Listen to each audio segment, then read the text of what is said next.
30 na, hindi ka pa naglilinis? Ha? Ano nangyari sa'yo niyan?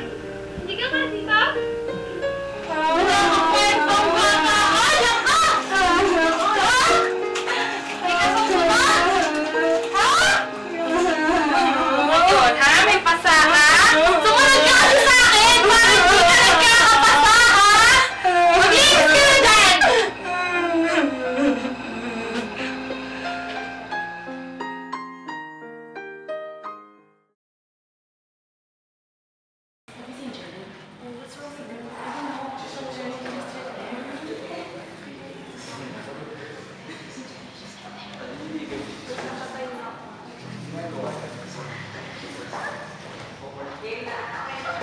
Classmate mo na tayo mukhang aso dito. Ang dami.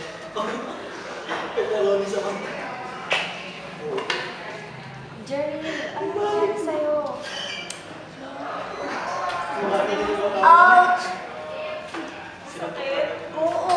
Lang sabihin kay natin kay teacher. Hindi, ayoko.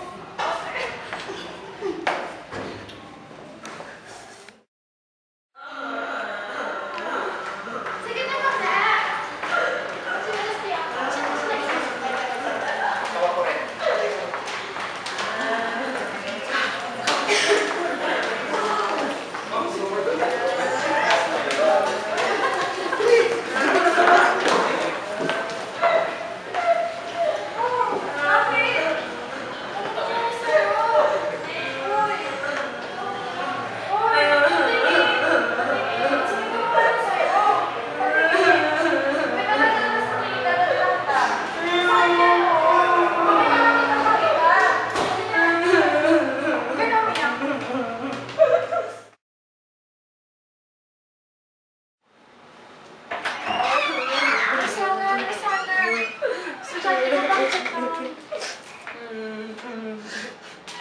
Ano nangyari sa mata mo? Nadapa po. Hindi naman yun ang itsura ng nadapa eh. Sabihin mo sa akin, ano talaga nangyari sa'yo? Pinupagpag po kasi ako ng nanay ko eh. Hindi ako papayag na sinasaktan ng mga batang katulad mo. Kailangan natin niya isumbong sa otoridad.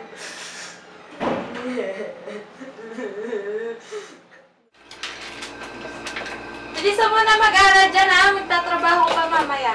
Nanay, nandito na ako. Ba't gabing-gabi ka na naman umuwi ha? Anong ginawa mo? Huwag ka na mag-aaral ha? Huwag ka na mag-aaral ha? Hello, officer. May nadadala po na sa office ngayon dito. Magpadali po kayo. Please po. Salamat.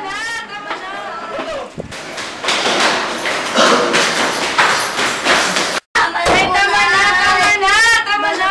Ito! Sumama ka sa akin. Sumama ka. Nay! Nay! Saan yung talaga si Mama ka! Nay? Nay! Saan yung talaga si Ano ba?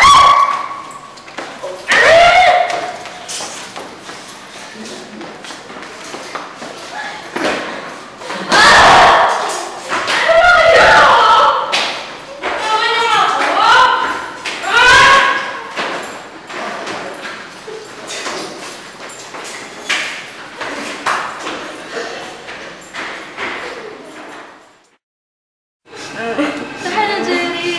Wala nang mananakit sa'yo. Mula ngayon ako na mag-aalaga sa'yo. Gusto mo ba yun? Talaga po, Nurse Ana. Thank you po.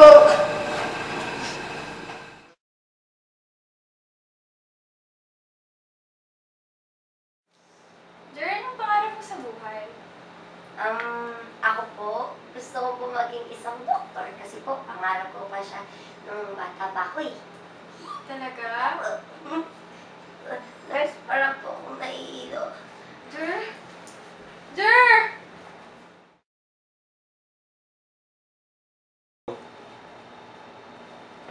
Hi, Jerry. Hello po.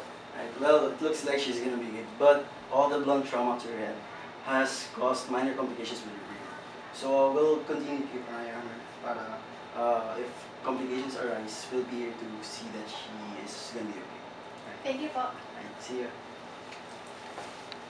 Salamat naman at nasa mabuti ka ng kalagayan. Maraming salamat din po, Nurse Ana. Kung di po dahil sa inyo, wala po ako ngayon dito. Bigay po kayo sa akin ng Panginoon. Ayaw nga pala, yung nanay mo nasa korte siya ngayon. Sinentensyahan siya ng kamatayan. Ano po? Mukhang patapos na nga yung paghahatol eh. Kahit gano'n po kasama yung nanay ko pa din po siya. Tama ka Mahal ko dyan. po siya.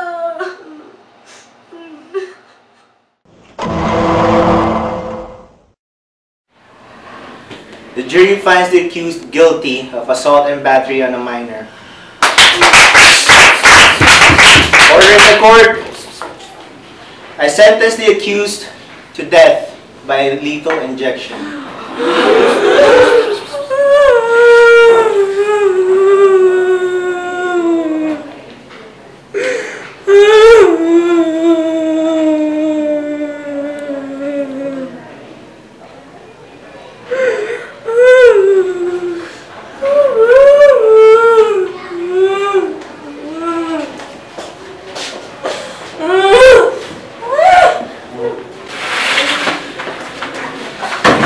Stop!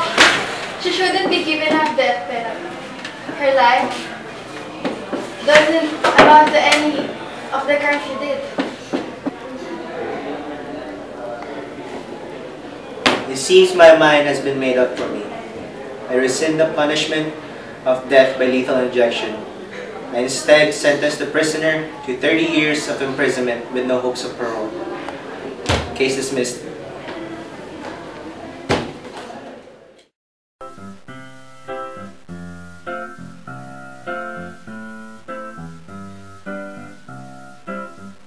I'm a new soul. I came to this strange world hoping I could learn a bit about how to give and take.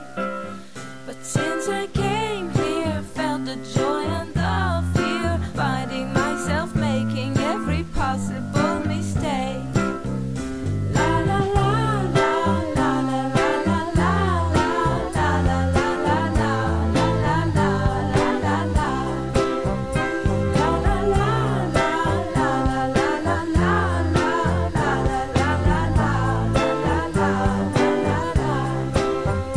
I'm a young soul in this very strange world, hoping I could learn a bit about what is true and fake. But why all this hate? Try to communicate. Finding trust and love is not always easy to make. La la la la la la la la la la la la la.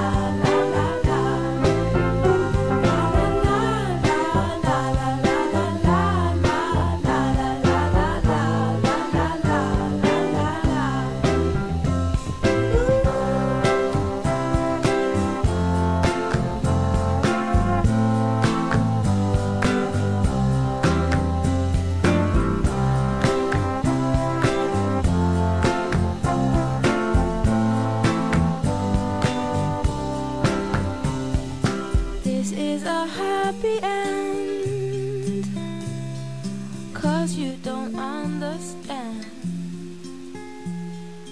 everything you have done. Why is everything so wrong? This is a happy end. Come and give me your hand. I'll take you far away. I'm a new soul. I came to this strange world hoping I could learn a bit about how to give and take.